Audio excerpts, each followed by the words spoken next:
अस्सलाम वालेकुम स्टूडेंट्स। आज की वीडियो में जो मैंने आर्टिकल 2 एक्सप्लेन किया था क्यूएसओ का, उसको याद रखने का तरीका बताने वाली हूँ। देखें, सबसे पहले हमें कोड दिया गया है, फिर दिया गया है डॉक्यूमेंट, फिर है एविडेंस और फिर है फैक्ट। ठीक है, अगर हम थोड़ा सा गौर करते हैं तो ये बहुत सिमेट्रिकली दिया गया है। ठीक है, इसकी वजह क्या है? कोड बाद में भी आ सकता था, ठीक है, डॉक्यूमेंट पहले भी आ सकता था। तो ऐसा क्यों है? ऐसा इसलिए है कि जब हमने कोई मुकदमा दायर करना होता है तो सबसे पहले हमें ज़रूरत पड़ती है कोर्ट की। जब तक हमें यही पता नहीं होगा कि हमने मुकदमा दायर कहाँ करना है, अगर हमें कोर्ट ही नहीं मिलती तो मुकदमा ही दायर नहीं होता। ठीक है, तो इसलिए सबसे पहले हमने क्या रखा? कोर्ट रखा। अब हमें जानना ये है कि कोर्ट कौन सी। ठीक है, इतनी सारी कोर्ट्स हैं, कौन सी कोर्ट्स भाई? तो कोर्ट, तमाम जजेस, मैजिस्ट्रेट, कौन से जो प्रूव ले सकते हो सिवाय आर्बिट्रेटर के, यानी कि सालसी के।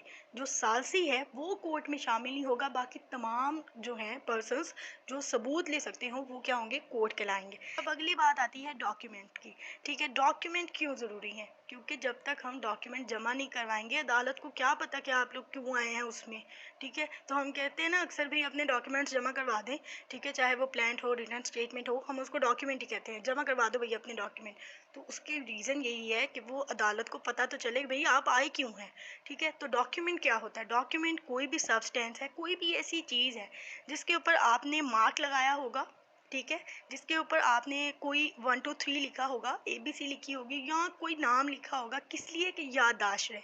ठीक है, फोटोग्राफ भी जो है वो डॉक्यूमेंट है। हम जब तस्वीरें खींचते हैं तो हम कहते हैं ना ये यादगिरी है। ठीक है, ये याद रखने के लिए है, तो वो क्या है? वो भी डॉक्यूमेंट है। अब आ जाता है नेक्स्ट एविडेंस। एविडेंस क्यों आता है भाई? फैक्ट भी आ सकता था। नहीं, ऐसा नहीं होता। वो क्यों नहीं होता? क्योंकि डॉक्यूमेंट के बाद अदालत सबूत मांगती है कि भाई सबूत लेके आए अपने क्लेम को साबित करने के लिए। अब सबूत होते हैं दो किस्म के। वो कहता है या तो गवाह को खुद ही ले आओ, ठीक है, वो बोल दे अपने जो है मुंह ज़बानी बोल दे, या फिर कोई डॉक्यूमेंट्री सबूत ले आओ। ठीक है, अब जो पार्टीज़ हैं वो डॉक्यूमेंट्री सबूत भी ले आए, ठीक है, वो भी सबूत है। वो किसी गवाह को ले आए, वो भी सबूत है। तो सबूत कितने किस्म के हो गए? दो। अब एविडेंस भी हो गया। एविडेंस के बाद क्या आएगा? एविडेंस के बाद आएगा हकीकत। ठीक है, उस सबूत की हमने हकीकत जाननी है। ठीक है, तो वो क्या है? वो ये है कि किसी चीज़ का देखना, किसी चीज़ का सुनना क्या कहलाएगा? हकीकत कहलाएगा। हकीकत है दो तरह की। एक होती है रेलिवेंट फैक्ट।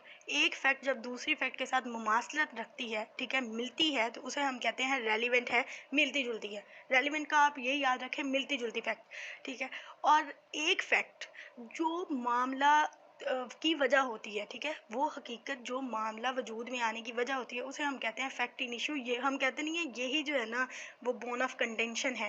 ठीक है, वो क्या कहते हैं? फसाद की जड़ है ये। ठीक है, तो वो जो फसाद की जड़ होती है ना, उसे हम कहते हैं फैक्ट इन इशू। नेक्स्ट है पॉइंट 6। पॉइंट 6 हमें ये कहता है कि एक हकीकत है, प्रूफ भी नहीं है, डिसअप्रूव भी नहीं है, तो उसको क्या समझा जाएगा? तो कॉमन सी बात है, हम बड़े नेगेटिव से लोग हैं, हम पॉजिटिव साइड पे नहीं जाते, हमने नेगेटिव ही सोचना है। हमने कहना जो चीज़ प्रूव नहीं हुई ना, हमने उसको डिसअप्रूव ही मानना है, प्रूव तो मान ही नहीं सकते क्योंकि हम तो नेगेटिव हैं।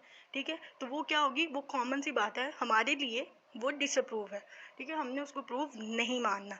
अगला है 7 और 8। ठीक है, 7 8 में वो ये कहता है कि अदालत को अगर ये ऑर्डर कहे, ठीक है, किसी हकीकत को प्रिज्यूम कर लो कि ये हकीकत है, तो हम तो पहले ही राम तलब है, हमें तो पहले मौका चाहिए होता है किसी भी चीज़ को सोचने का खुद से ही।